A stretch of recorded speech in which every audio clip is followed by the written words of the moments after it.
ನನ್ನ ಜೊತೆ ನನಗೆ ತಮ್ಮಂದಿರು ಹುಟ್ಟಲಿಲ್ಲ. ಸೊ ಹಂಗಾಗಿ ಡಾಲಿನ ಒಂದಷ್ಟು ಜನ ನನ್ನ ಸ್ನೇಹಿತರನ್ನ ನನ್ನ ತಮ್ಮದಿರ ಥರ ನೋಡ್ತೀನಿ ಎಲ್ಲರನ್ನೂ ಯಾವಾಗಲೂ. ಯಾಕೆಂದರೆ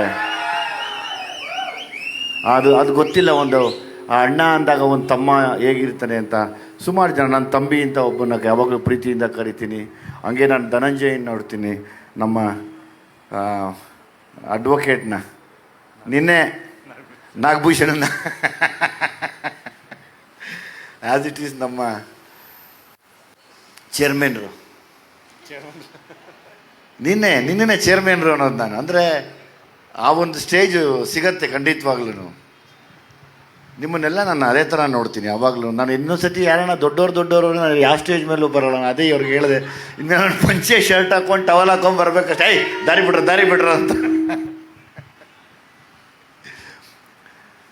ಧನಂಜಯನ ಬಗ್ಗೆ ಯಾವಾಗಲೂ ನನಗೊಂದು ಅಪಾರವಾದ ಗೌರವ ಇದೆ ಇದೆಯಲ್ಲಿ. ಯಾಕೆಂದರೆ ತಾನು ಬೆಳೆದು ಜೊತೆಲಿದ್ದವ್ರನ್ನೂ ಬೆಳೆಸ್ಕೋಬೇಕು ಅಂತ, ಜೊತೆಲಿರೋರು ಎಲ್ಲರನ್ನೂ ಕರ್ಕೊಂಡು ಆ ಮುಂದಕ್ಕೆ ಹೋಗುವಂಥ ಮನೋಭಾವನೆ ತುಂಬ ದೊಡ್ಡದು. ಎಲ್ರಿಗೂ ಬರಲ್ಲ. ಸ್ಪೆಷಲಿ ನಮ್ಮ ಗಾಂಧಿನಗರದಲ್ಲಿ ಹುಟ್ಟಿದ್ರೆ ಸಾಕು, ತುಳಿದಾಕ್ತಾ ಇರ್ತಾರೆ ಹಂಗೆ ಹಾಕ್ಕೊಂಡು. ಅಂಥ ಟೈಮಲ್ಲಿ ನಾನು ಎದ್ದೊಳ್ತೀನಿ ಅನ್ನೋದೇ ತುಂಬ ದೊಡ್ಡ ವಿಚಾರ ನನಗೆ.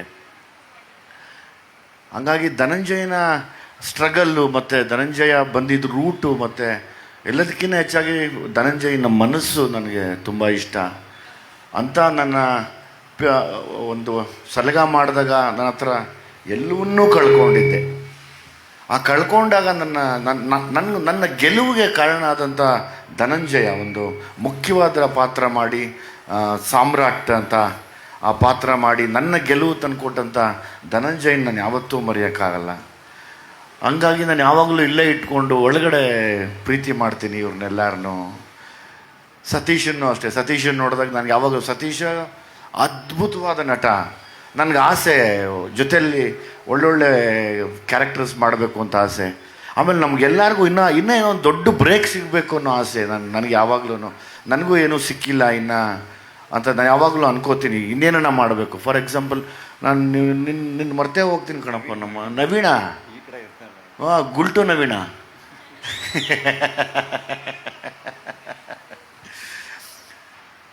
ನಮ್ಮ ಸಪ್ತಮಿ ಗೌಡ, ಅದನ್ನ ನಮ್ಮ ಮನೆ ಅಕ್ಕಪಕ್ಕದ ಮನೆ ಹುಡುಗಿ ಥರ ಕಾಣುತ್ತೆ.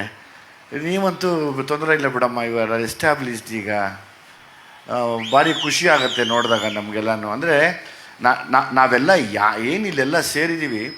ನಾನು ಸತ್ಯದೇವ್ ಅವ್ರ ಬಗ್ಗೆ ಕೇಳ್ತಾ ಬಂದೆ ಜರ್ನಿಯಲ್ಲಿ.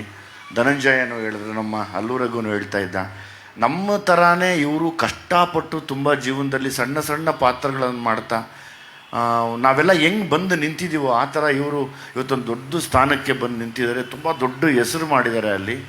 ನಿಮ್ಮದೊಂದು ವೆಬ್ ಸೀರೀಸ್ ಇದೆಯಂತೆ, ನಾನು ಅದನ್ನು ನೋಡ್ತೀನಿ ಸರ್ ನೆಟ್ಫ್ಲಿಕ್ಸಲ್ಲಿ. ಐ ಆಮ್ ಸಾರಿ, ನಾನು ಅದನ್ನು ನೋಡಿಲ್ಲ ಅದನ್ನು. ನಮ್ಮ ಹುಡುಗ ಹೇಳ್ತಿದ್ದ ಅದನ್ನು. ಯಾವಾಗಲೂ ಯಾರು ಈ ಕಷ್ಟದಲ್ಲಿ ಬಂದಿರೋರೆಲ್ಲ ಒಂದು ಕಡೆ ಸೇರ್ತೀವಿ. ನಮ್ಮಲ್ಲಿ ಒಳಗೇನೆ ದುಃಖ ಮತ್ತು ನೋವು ಎಲ್ಲವನ್ನೂ ಸಹಿಸ್ಕೊಂಡು ಕೂತಿರ್ತೀವಿ. ಒಂದೇ ಒಂದು ಕಾರಣಕ್ಕೆ, ಭಗವಂತ ಇನ್ನೊಂದು ಅವಕಾಶ ಕೊಡಪ್ಪ, ಏನಾರ ಮಾಡ್ತೀವಿ, ನಾವು ಪ್ರಯತ್ನ ಪಡ್ತೀವಿ ಅಂತ.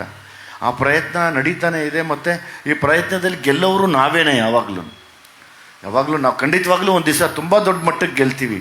ಇವತ್ತೇನು ನಾವೆಲ್ಲ ಮಾತಾಡ್ತಾ ಇದ್ದೀವಿ, ಸ್ಪೆಷಲಿ ಸತೀಶ ನೀನೇನು ಮಾತಾಡಿದೆ, ನನಗೆ ತುಂಬ ಮನಸ್ಸಿಗೆ ನಾಟ್ತಾ ಇತ್ತು ಅದು. ಅಂದರೆ ಇಲ್ಲಿ ಜನ ಕಡಿಮೆ ಇರ್ಬೋದು, ಬಟ್ ವಿಷಯ ತುಂಬ ದೊಡ್ಡದಾಗಿದೆ, ತುಂಬ ದೊಡ್ಡ ಮಟ್ಟಕ್ಕೆ ಮುಟ್ತಾ ಇರುತ್ತೆ ಎಲ್ಲರ ಮನಸ್ಸಿಗೂ. ಈ ಝೀಬ್ರಾ ಸಿನಿಮಾಗೆ ನಾನು ಯಾವಾಗಲೂ, ಅಂದರೆ ಸಿನಿಮಾಗೆ ಭಾಷೆ ಇಲ್ಲ. ತೆಲುಗು, ಕನ್ನಡ, ತಮಿಳು, ಹಿಂದಿ ಯಾವತ್ತೂ ಭಾಷೆ ಇಲ್ಲ. ಎಷ್ಟೋ ನೋವುಗಳನ್ನು, ಎಷ್ಟೋ ಖುಷಿಗಳನ್ನು ನಾವು ತೆರೆ ಮೇಲೆ ಹಂಚ್ಕೋತೀವಿ. ಅದನ್ನೆಲ್ಲ ಭಾಷೆನ ಮ್ಯೂಟ್ ಮಾಡಿ ನೋಡಿದ್ರೆ ಎಲ್ರಿಗೂ ನೋವಾಗುತ್ತೆ, ಎಲ್ರಿಗೂ ಖುಷಿ ಆಗುತ್ತೆ, ಎಲ್ರಿಗೂ ನಿಜ ಅನಿಸುತ್ತೆ, ಎಲ್ರಿಗೂ ತಪ್ಪು ಅನಿಸುತ್ತೆ. ಅದು ಸಿನಿಮಾ.